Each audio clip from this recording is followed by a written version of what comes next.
Mountain News at 11. Good evening, I'm Connor James. The high winds we saw across the Commonwealth did some damage today, specifically to power lines. Wind knocked trees into lines. At one point, nearly 7,000 people were without power in eastern Kentucky. I talked with crews earlier today.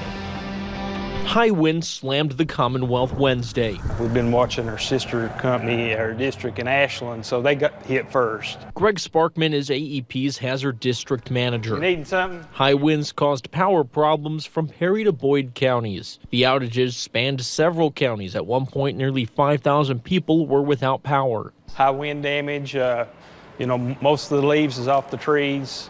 It did rain some. Less than an inch, so that the ground wasn't saturated too bad. Now here along Hereford Way in Knott County is one of the many areas dealing with power outages. High winds tore down a tree across the road over there and took down a line, resulting in that pole right there losing the top and essentially knocking out power for people all in this area. The downed lines were thrown across the property. Stay away from all down lines. Officials warn even if it looks safe to stay back. Make sure, if you're driving and you see wires down, do not move any wires and stay away from them until we get there to remove them, to make it safe. Now, for a full up-to-date map of all the areas still without power, you can head on over to our website, wymt.com. Those high winds we saw didn't just hit eastern Kentucky. Over in Louisville, strong gusts heavily damaged a radio station's tower. WAKY's transmitter split in half today. Owners said it couldn't have come at a worse time, right before Thanksgiving during a busy travel season. They have a lot of listeners and advertising clients that they can no longer serve. WAKY says they are more than likely going to need a new tower. Well, speaking of holiday travel, today millions of people hit the road for Thanksgiving. Out-of-state license plates could be seen all over Interstate 75. Some people tried their best to stay off the highway and take back roads. Many people were traveling more than 7 hours. There were some crashes reported that caused delays for some drivers, and they said construction and traffic was the never-ending story. The traffic on I-40 was terrible. I mean, there's cops it says the I-40 challenge. There's cops every 20 miles. AAA estimates more than 49 million travelers are traveling this Thanksgiving. This is almost 3% more from last year.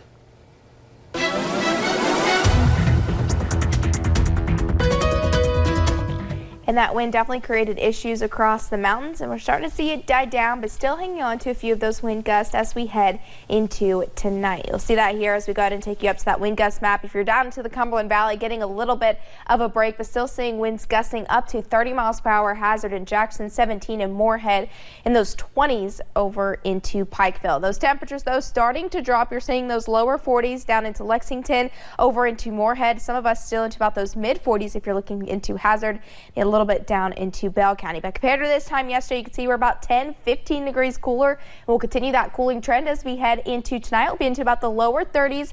Still going to see that west wind 5 to 10 miles per hour. Could be gusting up to 20. Few clouds here and there, and a little bit on the cooler side. And we'll continue that cooler trend as we head into your Thanksgiving. But more sunshine is on the way. And then we'll talk about that weekend system that will bring rain back into the mountains coming up in just a little bit. All right, thank you, Paige. Well, a Pulaski County grandmother died last night after rushing back into a burning home to find her grandchildren. Roxanne North didn't know those kids were not in the house at the time. Family members say she rushed in to find them, but was severely burned in the process. She died from her injuries last night. Her daughter says Roxanne's selflessness didn't come as a surprise.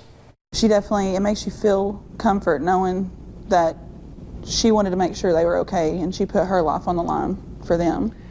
The family is having a memorial service Saturday at Southern Oaks Funeral Home. Well, we now know when an eastern Kentucky woman charged with kidnapping will appear in court. Deputies say they found a missing teen at the home of Darlene Elliott. They believe she picked him up and then took him to her home. Deputies charged her with kidnapping. Elliott is scheduled for arraignment on Monday. Well, how well would your organization operate if there was a 35% turnover rate over a 5-year period? It might be tough to keep people trained and stay ahead of the work. That's the issue facing employees at the Kentucky State Police Forensic Lab. The lab supervisor says one solution is something called rapid DNA, which is a fully automated instrument that can identify people quickly. As Miranda Combs explains, they need fast help and fast money. Our Investigates team has become buddies with this group, done multiple interviews with Jeremy Triplett and his forensic-obsessed crew. The things they talk about, there's no consistency in what's in it. Can make most of us glaze over. Pure crystalline represents the peak of purity. We watch them sift through powder that, if inhaled, could be deadly. We're paying them to do this work, and this work is exceedingly dangerous. I would have never thought 5 years ago that we would need naloxone here in the laboratory, but we do. Dangerous? Well, think about it. They are the chemists that sift through bags of evidence of unknown substances and objects. There have been lab technicians that have told me stories about opening up a baggie and syringes popping out, or puncturing the baggie, or a sharp knife being in the bag. Yeah, it's scary. They've got to reach through feces and semen and Lord knows whatever other fluids and nastiness in the world. We see the whole gambit. Just to do their job. It's really sort of Russian roulette at this point as to what's inside. So you at least figure they're getting paid well, right? We're the lowest in the country. They are specializing in something most of us don't get: forensic analysis. No one pays their lab technicians lower than we do, and it's a starting salary of $32,000. For reference, Ohio starts their forensic chemists at $56,472 a year. West Virginia and Tennessee are similar, starting salaries around $45,000. State Senator Whitney Westerfield found out about these salaries during a budget review subcommittee on justice and judiciary. We just need to find the money. That's truly the bottom line. If they don't, Westerfield's concern is who's going to want to work here. It's already showing. In 2017, they had 38 analysts. Now they have 29 as of October. And you guessed it, the caseload has done nothing but go up. Right now, they have about 1,000 more cases, both new and rollovers from last year, compared to 2017. More work and less money to do it than literally every other state in the country. Westerfield's concern is losing people like Jeremy Triplett. Well, he's invaluable to policymaking for Kentucky's public safety, and he's not the only one exchanging money for helping the state in this lab. I mean, it shows their dedication. They're willing to forego bigger salaries. The ones that can afford to do that are doing that, and they're doing that for the benefit of public service for the people of Kentucky. In Frankfort, Miranda Combs, WKYT. On the side of biology cases, the lab is backlogged, taking about 9 to 10 months to get results out. On the chemistry side, things are moving quicker, with the worst delays being in the drug screenings. Well, whether you are shopping for your Thanksgiving feast or buying Christmas gifts, it's important to make sure you protect your bank account from fraud. Mobile banking is an increasingly popular feature, but users should listen to security tips before someone can take advantage. That includes using card controls, which can set spending limits and block international transactions. Janice Bradford King is the Hazard Community Trust Bank market president. She says there is one thing you should do if you suspect fraud. If it is fraud, then we'd have the customer to fill out some paperwork with us. And the sooner that you get to the bank, the sooner that can be resolved. If you are an online shopper, she also says to check and make sure the site you shop on is safe and secure. Well, tomorrow we are set to feast on turkey, celebrating Thanksgiving, or as Paige likes to say, Turkey Day. Whether you enjoy it baked, smoked, or fried, there are dangers involved in the preparation. Frying turkey could and has resulted in ruining Thanksgiving meals, as well as calls to 911. The Hazard Fire Department shows us what can happen if you don't follow the right steps.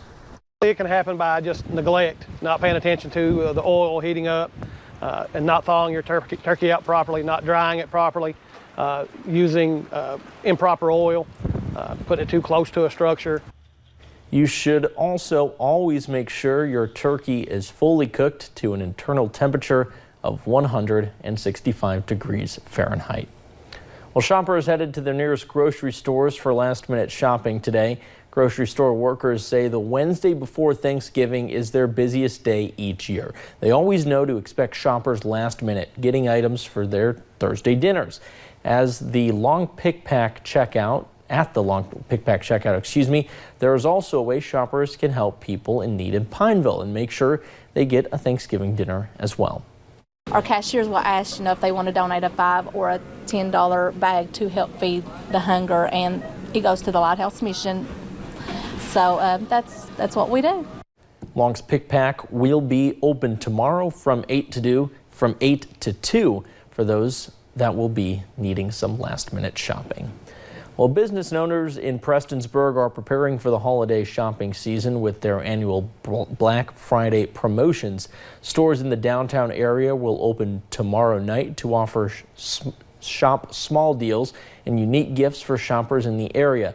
Store owners say shopping local during the holiday is a great way to help improve the local economy.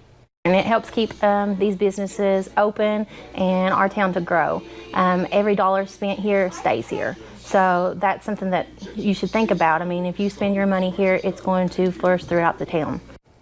Black Friday deals begin tomorrow at 9 p.m. and wrap up at 2 a.m. For a full list of stores involved, you can visit our website. And a spoiler alert, if you missed Survivor tonight, we are now into the final 8 contestants of the season, and Southern Kentucky's own Elaine Stott is still in the running. So here's a quick recap. Krishma played her immunity idol for herself. The votes were then tied 1-1 between Janet and Elizabeth. After a revote, Elizabeth was voted off. Now, will Elaine continue to survive? To find out, tune in next Wednesday at 8 right here on WYMT. Well, coming up at 11, storms are snarling traffic and canceling flights across the country. How travelers are cooping on one of the busiest days of the year. And colder air will filter in as we head into the holidays. I'll have more on that coming up.